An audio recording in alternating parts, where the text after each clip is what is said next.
Bueno,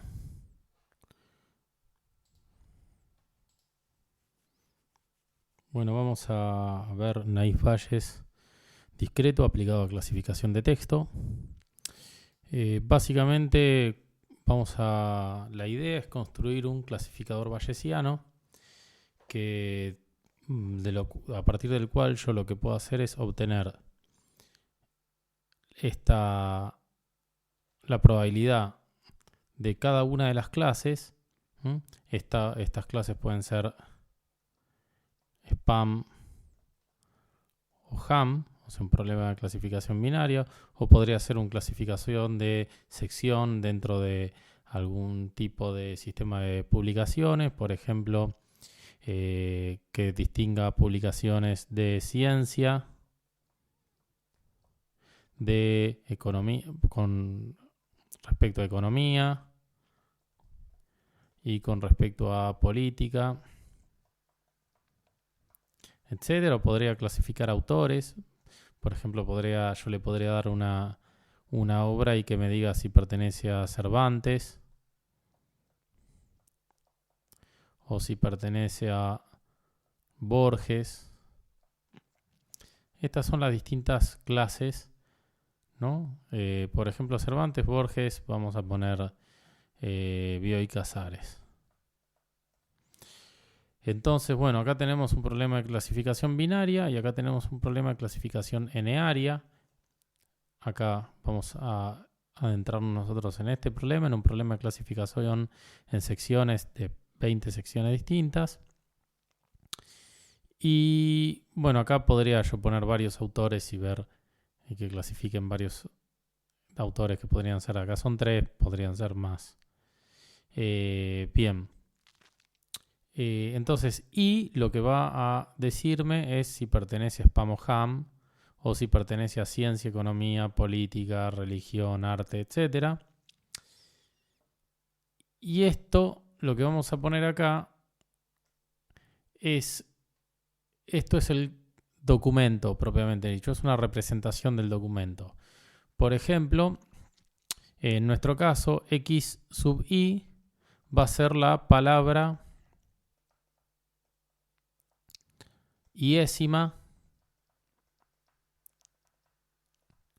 del documento.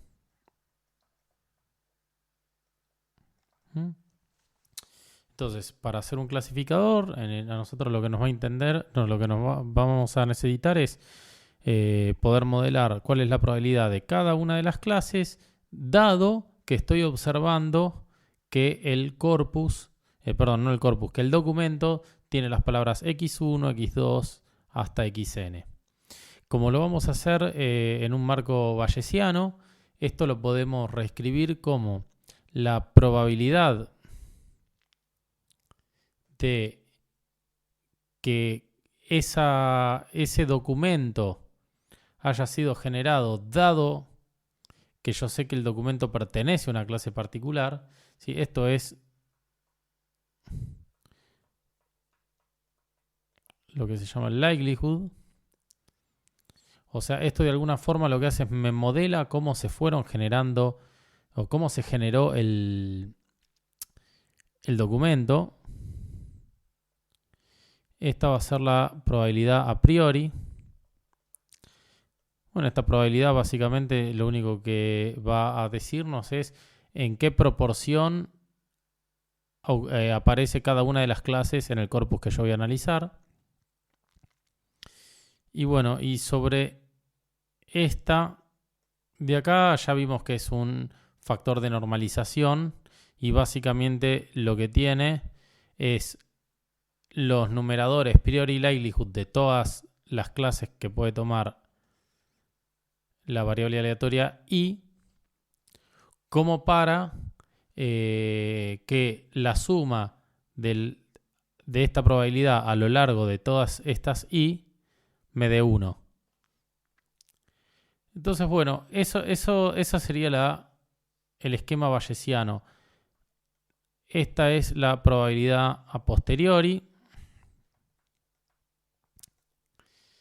Esta es la que nos interesa calcular, entonces que es la probabilidad de cada clase, dado que estoy mirando que el documento tiene estas palabras de acá, x1, x2 hasta xn.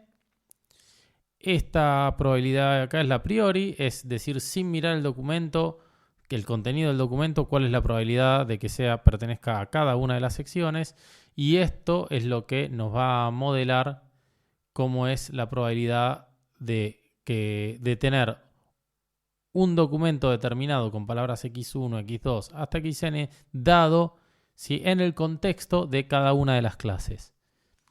Y es un likelihood porque a mí me interesa evaluar esto para cada una de las clases y ver de todas ellas ¿sí? cuál me da una posteriori mayor para finalmente elegir.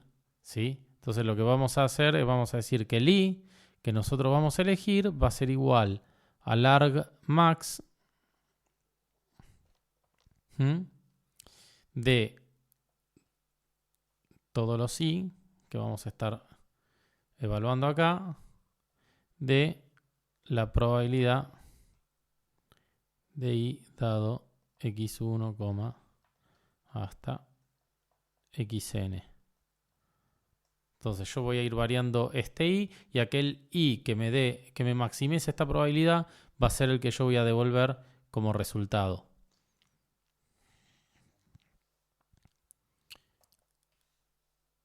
Bien. Bien. ¿Cuáles son los pros y contras, ¿sí? o cuestiones a considerar de este tipo de clasificador bayesiano? Bien, una cosa es que modelar la distribución de una secuencia puede ser muy complejo. Esto es una secuencia. Acá es la primera palabra, la segunda palabra, hasta la última palabra, la palabra enésima. Un artículo puede tener en el orden de cientos de palabras y modelar una distribución de ese tipo puede ser muy complejo porque hay que entender cómo se relaciona cada una de las palabras con la siguiente. Y eso muchas veces conlleva el estudio de lo que se llama un modelo de lenguaje. Es decir, si yo acá pongo, por ejemplo, tengo una palabra el, la palabra el, acá la probabilidad de que aparezca un sustantivo femenino es casi nula. Que aparezca un sustantivo masculino es más alta. Lo mismo se da al revés si acá aparece la, que aparezca un sustantivo masculino, acá es de probabilidad muy baja, y un sustantivo femenino ahí sube. Entonces hay una clara dependencia entre la probabilidad de ocurrencia dado el orden de las palabras. Y eso es complejo, y eso es un problema. Es complejo de modelar. Lo vamos a ver en la diplomatura más adelante cuando estudiemos procesamiento de lenguaje natural, pero por el momento es un problema que nos excede. Entonces, y eso puede ser bastante complejo. Ahora, para determinado tipo de problemas no es necesario modelar esa relación entre las palabras, esa secuencialidad, y podemos sencillamente suponer que la ocurrencia de cada una de las palabras es independiente con respecto al resto. Ya me voy a explayar con eso. Pero eso lo podemos... Hay algunos problemas donde ese tipo de suposición la podemos hacer y no tener un deterioro de la performance significativo. Por problemas típicos, bueno, los que mencioné antes son problemas típicos en los cuales este tipo de acercamiento, en el cual yo supongo que las palabras que yo voy utilizando para armar el documento se van eligiendo independientemente de las palabras que ya salieron. Para detección de spam y ham es algo que suele funcionar muy bien. Para clasificación de secciones, como la que vamos a ver, suele funcionar bastante bien también. Y en algunos casos funciona muy bien también para clasificación de autor. ¿Sí? Distintos documentos, distintas obras de distintos autores, la máquina sabe clasificar a qué autor pertenece. Para eso no es necesario modelar la secuencialidad o la dependencia entre palabras del documento. Sí es muy necesario en el caso que yo quiera construir un modelo de lenguaje, porque el modelo de lenguaje básicamente lo que me dice es eso. Modelar el lenguaje es modelar cómo se habla, cómo es la estructura del lenguaje. Y la estructura del lenguaje está, digamos, básicamente definida por la relación entre palabras. Entonces, para construir un modelo de lenguaje, vamos a ver modelo de lenguaje bastante más adelante. Vamos a ver que modelar esa secuencialidad es inevitable. Lo mismo si yo quiero hacer un clasificador que se llama, un tipo de clasificador que se llama Sentiment Analysis, para saber si, por ejemplo, en una review de un restaurante, la review habla positivamente o negativamente de ese restaurante o de determinado plato en particular. ¿Por qué es necesario? Porque donde, por ejemplo, aparezca una palabra no, puede estar o diciendo que la comida no es buena, o esa palabra no puede estar haciendo alusión a que no se esperaba que el lugar fuera tan bueno. Entonces, digamos, ese tipo de ocurrencia hace que la valoración, un problema de sentiment analysis es eso, es entender si la valoración sobre un tópico es positiva o negativa. El orden de las palabras importa mucho. En esta suposición que vamos a hacer, que voy a detallar a continuación, es para problemas en los cuales el orden de las palabras no varía, no hace variar demasiado digamos, el resultado con respecto a si está hablando de ciencia. Típicamente las palabras, cuando uno habla de ciencia, puede aparecer entropía, Newton, aceleración, masa. Cuando uno habla de religión puede aparecer Jesús, Jehová, Dios. Es como que ya el tipo de palabra que se usa ya es muy descriptivo de la sección. Bien, para lo cual vamos a utilizar dos cosas mezcladas. Una es Naive-Bayes, que ya vimos. Naive-Bayes implica suponer independencia. Cuando suponemos independencia, lo que nosotros podemos decir es esto, es agarrar el likelihood, que lo teníamos escrito de esta forma, así, ¿sí? Y en definitiva lo que podemos hacer es cómo X1, X2, X3 son, en este caso, lo que se llama condicionalmente independientes, las podemos escribir así las palabras. Así esta probabilidad de la siguiente forma. X1 dado Y por la probabilidad de X2 dado Y, y así sucesivamente hasta la probabilidad de xn dada la clase. Y esto es algo que es muy fácil de modelar. ¿Por qué? Porque la probabilidad de una palabra en particular... No, esto lo tengo que borrar. Y esto es muy fácil de modelar. Hasta ahí hay que borrar. Bien, ahora... Bueno, este es el concepto de independencia que lo vamos a explotar pudiendo reescribir este likelihood de Bayes de esta forma. Lo que nos faltaría es entender ahora si estas distribuciones de probabilidad son iguales o no son iguales, asociado muy íntimamente al concepto de suponer independencia. Si además supongo que todas estas distribuciones de probabilidad son iguales, es decir, yo puedo pensar como que tengo una bolsa de palabras, ¿sí? Donde en esta bolsa tengo todas las palabras de mi vocabulario. Esto se llama bag of words.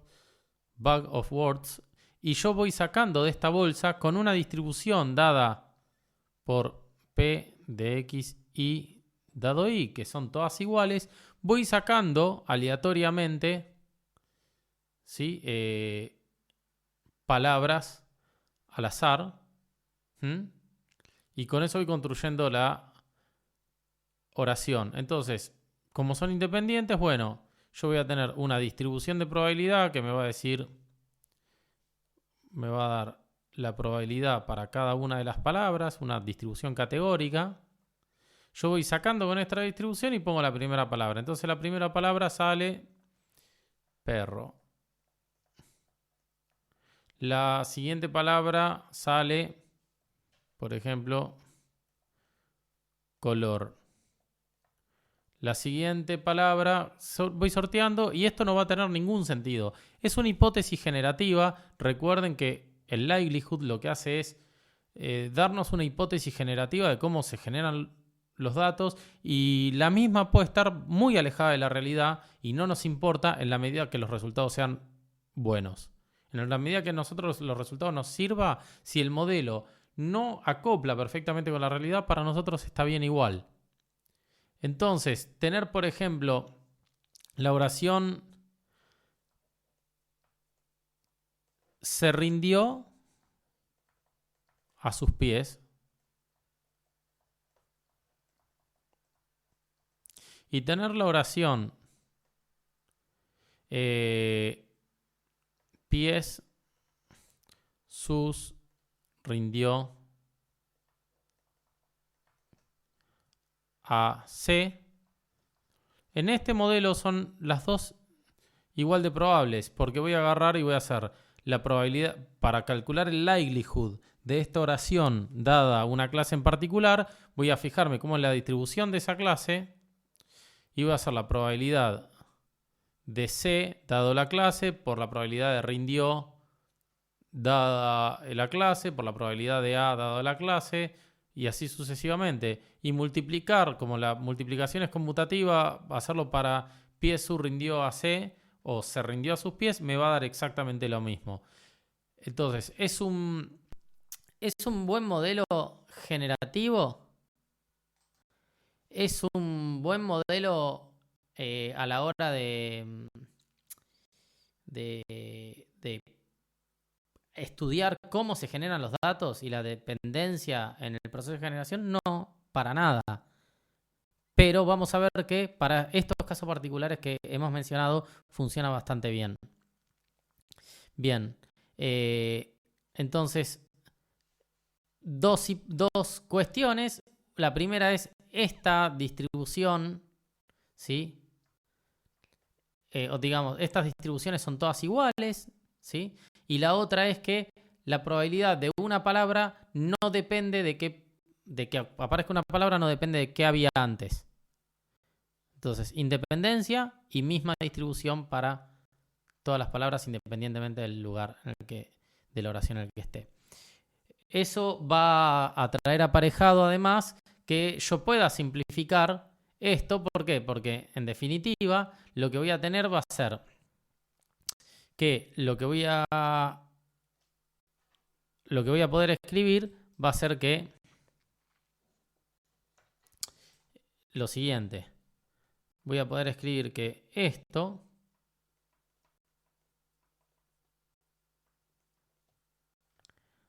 hasta xn dado y, ¿sí? Voy a tener, por supuesto, esto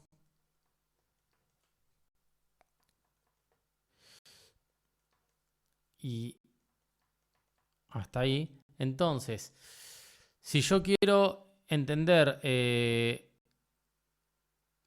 por ejemplo, cómo es la distribución de cómo es la probabilidad de una oración donde hay varios términos repetidos, básicamente lo que yo puedo hacer, o sea, esto lo puedo expresar de la siguiente forma. Lo puedo expresar como la probabilidad de la palabra 1 elevado a la cantidad de veces que aparece la palabra 1.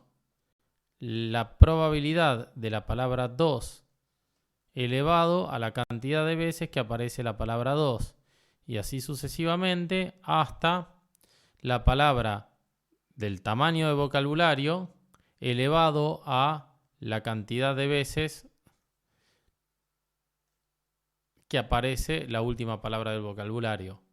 Esto es lo mismo porque si palabras se repiten, entonces me van a aparecer 2 veces multiplicada la misma probabilidad, por lo cual me van a quedar al cuadrado. En el caso de que las palabras no aparezcan, acá me va a quedar 0 y P a la 0 es 1, no me modifica en nada esta ecuación. Y en definitiva, lo que tengo acá claramente es que yo lo que podría es construir un vector que va a tener el tamaño del vocabulario y que en la primera posición va a tener cuántas veces aparece la palabra 1, en la segunda posición cuántas veces aparece la palabra 2 y así hasta cuántas veces aparece la palabra B. El vocabulario lo puedo pensar por el momento como una lista de palabras que yo elegí con algún criterio. ¿Sí? Y esto va a ser el vocabulario. Entonces el vocabulario va a tener una palabra W1, W2 hasta WB. Es útil saber que estos tamaños de vocabulario están en el orden de las 10.000 palabras hasta los millones de palabras. Por ejemplo, 2 millones de palabras. Depende mucho del problema, lo que se quiera analizar, pero va de las decenas de miles hasta los millones de palabras. Bien, entonces esta va a ser la aproximación que vamos a utilizar cuando querramos utilizar nuestro modelo. En este caso particular, que va a ser suponer que son independientes y que son todas iguales. ¿Sí? Que son todas independientes y que son todas iguales es, de vuelta, lo que se llama bag of words y es equivalente a tener una bolsa con todas las palabras de vocabulario, que son estas palabras que yo tengo acá, y sacarlas con la distribución de probabilidad de cada una de las, ¿sí? De cada una de las palabras. ¿Cómo hacemos para estimar cada una de estas probabilidades? Sí, fíjense que estas probabilidades son pertenecientes a la clase I en particular. Bueno, lo único que tengo que hacer es quedarme con los documentos pertenecientes a esa clase. ¿Sí? Y, por ejemplo, esto lo podemos... Esto va a ser la cantidad de veces que aparece la palabra 1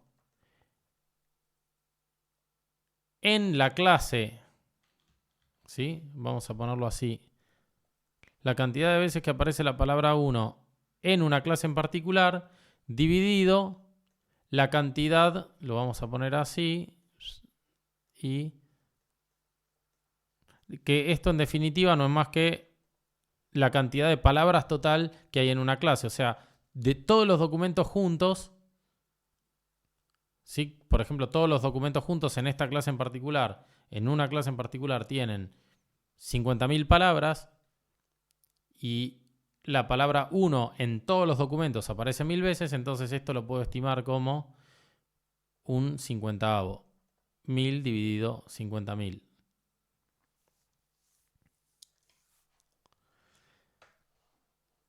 Bien. Entonces, ventajas de utilizar bag of words. Las ventajas de utilizar bag of words es que la cantidad de parámetros es mucho más baja, porque al suponer independencia, esto ya lo vimos cuando analizamos peso y altura, suponer independencia hace que nosotros no tengamos que calcular toda la conjunta, no tengamos que entender cómo se desarrolla la secuencia, por lo cual solamente con las marginales, es decir, en este caso con una distribución categórica del tamaño de vocabulario, ya está. Ya tengo todos los parámetros. Es rápido en entrenamiento e inferencia, porque contar las palabras y dividir es algo que se hace bastante rápido cuento cuántas veces aparece cada una de las palabras en cada una de las clases y divido por la cantidad total de palabras de cada una de las clases y de esa forma puedo estimar estos parámetros P, ¿sí?, en cada una de las clases. Y funciona muy bien en estos tipos de problemas de clasificación donde claramente la necesidad de entender la secuencialidad de las palabras o la dependencia no es tan grande. Las desventajas son que como modelo generativo es muy malo, ya estuvimos viendo por qué, y que no es capaz de analizar los datos como una secuencia. Esto a veces se puede solucionar utilizando algo que se llama enegramas, lo cual ya mi vocabulario queda redefinido y ya no tomo las palabras solamente de a uno, sino que tomo algunos pares de palabras. Por ejemplo, cada vez que aparezca, o sea, new va a ser una palabra, York puede ser otra palabra, pero si cada vez que aparece new aparece seguido de York, entonces lo que yo voy a decir es que New York, esto es un 2 grama, este 2 grama para mí tiene valor y lo quiero conservar como una sola palabra. Cada vez que aparece New York, cuento una de New York, no una de New ni una de York. Lo mismo, entonces con eso yo puedo modelar algún tipo de secuencialidad leve, pero algún tipo de secuencialidad se puede modelar. ¿Cuáles son las palabras que yo voy a querer agrupar y con las cuales armar enegramas para que además de aparecer New y York, por ejemplo, aparezca New York? Bueno, puedo quedarme con enegramas de uso, buscar enegramas de uso muy común y definirlos también como palabras pertenecientes al vocabulario.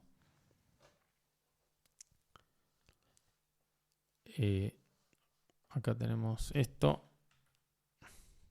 Bien, algunas consideraciones prácticas. Nosotros vamos a tener un documento, ¿sí? Esto lo podemos ver ya en la notebook. Vamos a tener un documento. Vamos a explicar un poco cómo está estructurado. Primero el dataset para ver los documentos y dentro de los documentos vamos a ver cómo podemos sacar las palabras, analizarlas, separarlas y procesarlas de acuerdo a aquello que nos sirva. Entonces, lo primero que vamos a hacer es cargar el dataset que se llama 20 Newsgroups, ¿sí? Y el dataset 20 Newsgroup vamos a cargar en principio el subset de train. Y básicamente son muchos artículos de un foro de noticias, ¿sí? Cuando lo cargo esos artículos de entrenamiento, me va a dar un diccionario. Ese diccionario lo que va a tener va a ser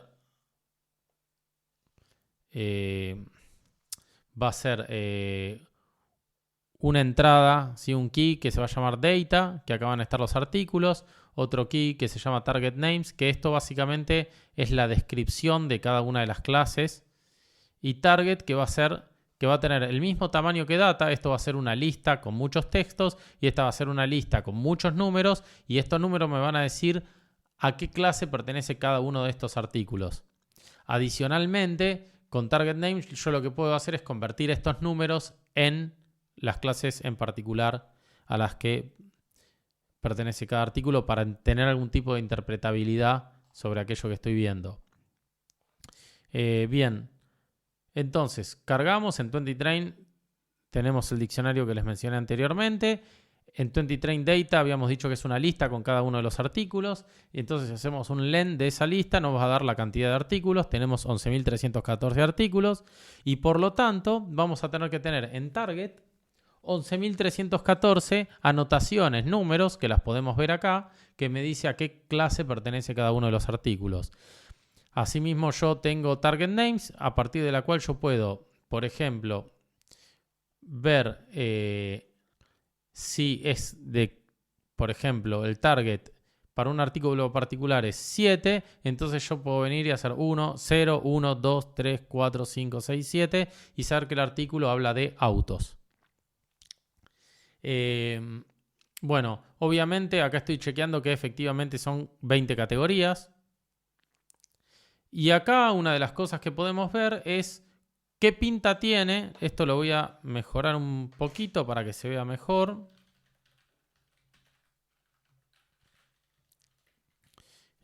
Para que se vea mejor, lo que podemos hacer es voy a copiar esto acá, porque Google Colab no es muy copado a la hora de mostrar listas.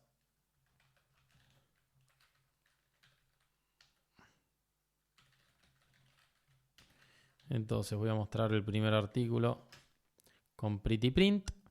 Y acá tenemos, este es el primer artículo que es un foro de noticias, o sea, se postean preguntas vinculadas a temas en particular o noticias.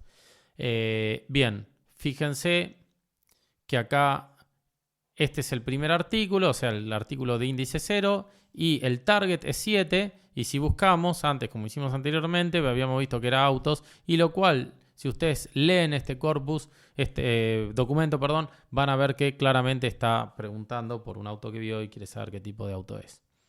Bien, entonces así tenemos una lista en data que nos da cada uno de los artículos. Vamos a tener una lista en target que nos da a qué clase pertenece cada artículo y una lista de target names que es un diccionario que nos permite entender cada una de estas.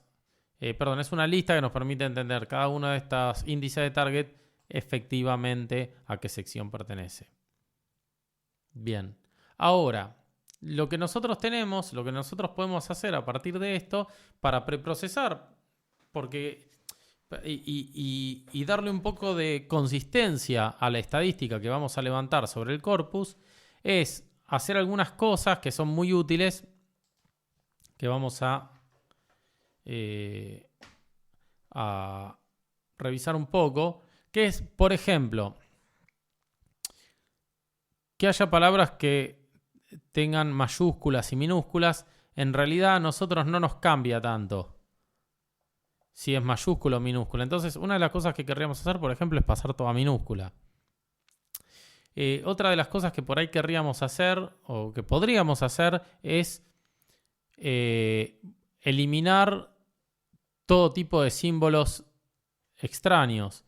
Eliminar los /n, eliminar los signos de exclamación o distintos signos de puntuación. Ese es un tipo de procesamiento que por ahí nos puede llegar a interesar hacer. Hay otro tipo de procesamiento que también nos puede interesar y nos puede servir, que en este tipo de problemas se usa bastante, que es lo que se llama lematización. La lematización consiste en convertir las palabras en hacer una normalización, es decir, convertir plurales en singulares, normalizar el género, o sea, pasar todo a masculino o pasar todo a femenino. Y otra de las cosas que se suele hacer también dentro de la lematización es convertir los verbos a infinitivo. ¿Cuál es la ventaja de hacer eso? Y que para este caso, por ejemplo, en el caso de que yo quiera detectar a qué sección pertenece un artículo, si se utilizan palabras, por ejemplo, como doctor o doctora, a mí no me cambia mucho si es doctor o doctora. Sé que va a estar hablando de medicina. O sea, entonces lo que yo aprenda para la palabra doctor probablemente lo pueda generalizar independientemente si es doctor o doctora. Lo mismo si está hablando de doctores o un doctor. Es lo mismo con respecto a que, bueno, son todas palabras que están vinculadas a un tipo de artículo en particular. Entonces, lo mismo los verbos en infinitivo. La cantidad de conjugaciones que puede tener un verbo es muy grande, pero el verbo en particular, el infinitivo del verbo, es lo que a mí me va a conectar con el tipo de artículo que es.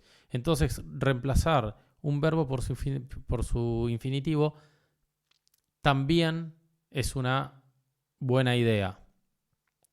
Entonces, eso es lo que hace la lematización. ¿Cómo hacemos la lematización? Bueno, es muy fácil porque hay librerías que se encargan de hacer eso automáticamente. Nosotros vamos a usar NLTK, que es Natural Language Toolkit. Bien, lo primero que vamos a hacer en realidad es el tokenizador. Vamos a aplicar el tokenizador, que lo único que hace es agarra este texto de acá, o sea, el texto que yo le paso, y lo va a separar en palabras. ¿Sí? Acá está separado en palabras, símbolos, etc.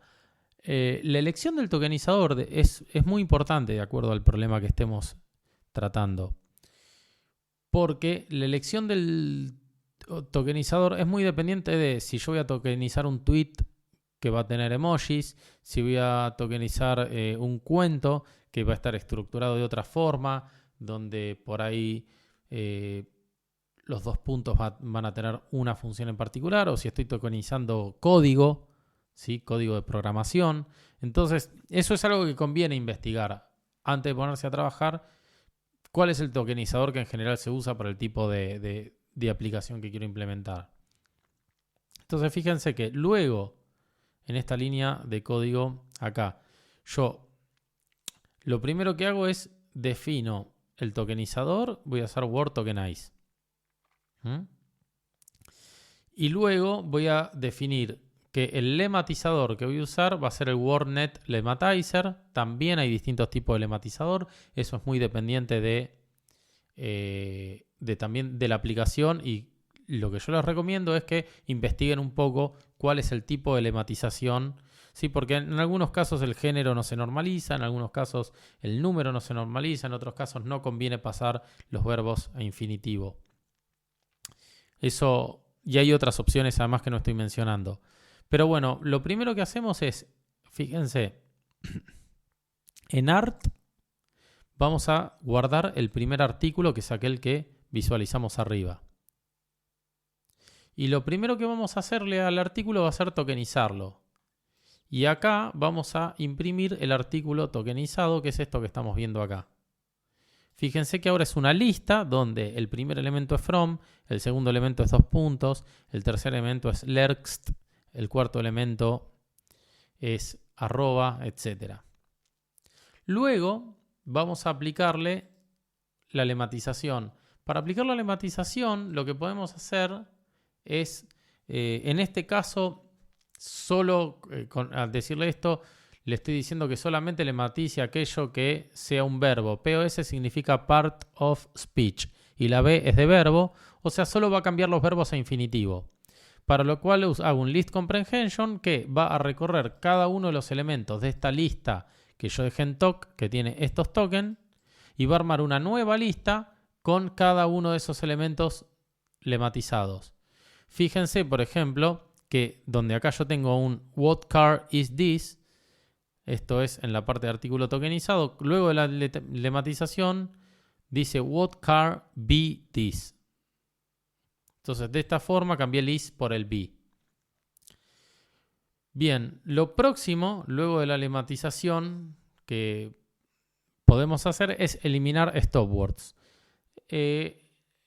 Los stopwords son palabras de uso común, que se supone o se acepta que en muchos tipos de problemas no nos dan ningún tipo de información. Lo que nos da NLTK después que hacemos NLTK download stopwords, ¿sí? Es básicamente nos da, si hacemos stopwords.word paréntesis words paréntesis comilla English, nos da una lista con todos los stopwords en inglés. Sí, es una convención, es una lista de palabras, una lista de stopwords que la cargamos en memoria, y lo que hacemos es, al resultado que nos dio el lematizador, volvemos a hacer un list comprehension. Entonces a cada una de las palabras, ¿sí?, hacemos for x in lem, o sea, recorremos a todos los elementos del lem con x y lo vamos a poner en la lista siempre y cuando x no esté en la lista de stopwords. Si x no está en la lista de stopwords, entonces viene a esta nueva lista que vamos a llamar stop. Si ustedes se fijan, después de eliminar stop words, fíjense que el largo con stop words es notablemente más largo que el largo luego de, o la longitud luego de haber eliminado los stop words. Fíjense que dice bring to you by your neighborhood. Y acá bring to you by your, volaron. To, you, by y your son palabras de uso muy común en el inglés. Entonces dicen, bueno, de todas estas palabras no me interesa ninguna. ¿Qué pasa? Así como yo reduje la cantidad de parámetros haciendo lematización, eliminando palabras de uso común, también reduzco la cantidad de parámetros. Eso va a hacer que mi algoritmo pueda correr más rápido, entrene más rápido, ¿sí? Y no esté metiendo ruido en palabras que no me suman a la hora de discriminar el tipo de artículo. Bien, luego de eliminar stop words, vamos a aplicar algo que se llama stemming, que eso lo hacemos con la misma dinámica. Acá definimos el stemmer, que es el Porter stemmer. También hay muchos tipos de forma de hacer stemming, ¿sí? Pero no es más que un diccionario en el cual yo tengo un montón de palabras, ¿sí? En los keys y en los values tengo a qué raíz lo voy a mapear. Y obviamente, si una palabra no pertenece a ninguna raíz, pasa la palabra así como está, sin modificar. Entonces, esta línea de acá arma una lista donde recorre a cada uno de los elementos que me quedó en la lista stop, que va a tener stop word, sacando los stop words y va a tener lematización y va a reemplazar a las palabras por su raíz. Así, de esta forma también reducimos la cantidad de parámetros. ¿Por qué? Porque palabras como presidenciable, presidente, presidencia van a parar todas al mismo token que representa la raíz, que por ahí es presid. Entonces, acá podemos ver, una vez que aplicamos stemming, ¿sí? Como por ejemplo, organization viene a organ. Y así va a venir a parar todas las palabras cuya raíz tiene que ver con organización, organigrama. No sé, habría que buscar, pero la raíz muchas veces representa correctamente el concepto. Y eso también va a hacer que baje la cantidad de parámetros y que yo aprenda por ahí de cosas que no vi. Porque yo, cuando venga un artículo y lo quiera clasificar, entonces lo que yo voy a poder hacer es, por más que yo no haya visto todas esas palabras de artículos, por ahí sí vi a otras palabras con las que comparte raíz. Entonces ya voy a haber aprendido algo que de alguna forma compete a esa palabra que no había visto nunca. Si en mi corpus en mi subset de train aparece presidente y presidencia, voy a haber aprendido algo con respecto a la distribución de presidente y presidencia, y cuando aparezca presidenciable en algún artículo que yo no haya usado para entrenar y quiera clasificar, eso ya me sirve, por más que no haya visto el término presidenciable. Entonces, aplicar stemming muchas veces es buena idea, ¿sí? Sobre todo que muchas veces uno no tiene corpus muy grandes y tiene que, con este conocimiento ad hoc, tratar de generalizar lo máximo posible. Acá van a ver que en general hay muchas palabras que pasan el proceso de stemming. Otra cosa muy importante, además, stemming, fíjense que lo que hace es pasa toda minúscula. Y eso también es muy importante, ¿sí? Pasa muchas de las palabras que hay, que las que conoce las pasa minúsculas. Y eso es importante. ¿Por qué? Porque habíamos hablado de que no queremos distinguir minúscula de mayúscula. En este problema no tiene demasiado sentido. Luego lo que vamos a hacer es filtrar las no palabras. Las no palabras es todo lo que no sean tokens, que no sean puramente alfabéticos. Si tiene número o tiene algún símbolo, lo vamos a volar también. Y de esta forma, lo que vamos a terminar generando es un nuevo string que va a representar a mi documento, ¿sí? El nuevo string lo vamos a generar acá, porque fíjense que, bueno, acá tenemos una lista. Después vamos a ver Cuando procesemos, esto se procesó para un solo artículo, lo que nos interesa a nosotros es procesarlo todo en batch, o sea, procesarlo todo junto, y una vez que procesamos cada uno de los artículos, hacer una lista, ¿sí? Donde vamos a ver por qué más adelante, pero esto que yo tenía todo separado, quiero volver a juntarlo en un solo string. Por eso está este asterisco espacio asterisco punto join alpha. Esto me va a generar un solo string que va a tener, de hecho se los voy a mostrar. Esto acá está ejecutado ya y ahora lo que voy a hacer es asterisco espacio, comillas, espacio, comillas, punto join, paréntesis, alfa. Fíjense cómo, ¿sí? Tenemos esto acá, perdón, esto voy a volver a ejecutarlo. Y acá tenemos from, next, thing, subject, what, car, organ, universe, Maryland, college, park, ¿sí? Y con esto genero un string y ahora lo que voy a tener, lo que me va a quedar en artículos filtrados, va a ser una lista de artículos como la que tenía antes, como la que tenía en 20 Train Data, pero ahora cada una de las entradas de esa lista va a ser el artículo filtrado. Entonces, lo próximo que hago es un for para procesar todos los artículos. Esto hay formas más eficientes de procesarlo. Les recomiendo a aquellos que les interesan que investiguen un poco acerca de lo que es Dask. O sea, pueden meterlo en un Pandas Data Frame y todos los artículos y procesarlos en paralelo utilizando Dask. Se los dejo al margen. Voy a seguir como si no hubiera dicho nada. Y entonces genero como una nueva lista de artículos, pero con los artículos procesados como a mí me interesa tenerlos. Voy a ejecutar.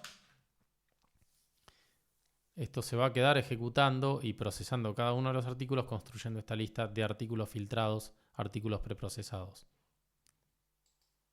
Bueno, seguimos en el próximo video. Mientras tanto voy dejando corriendo esto.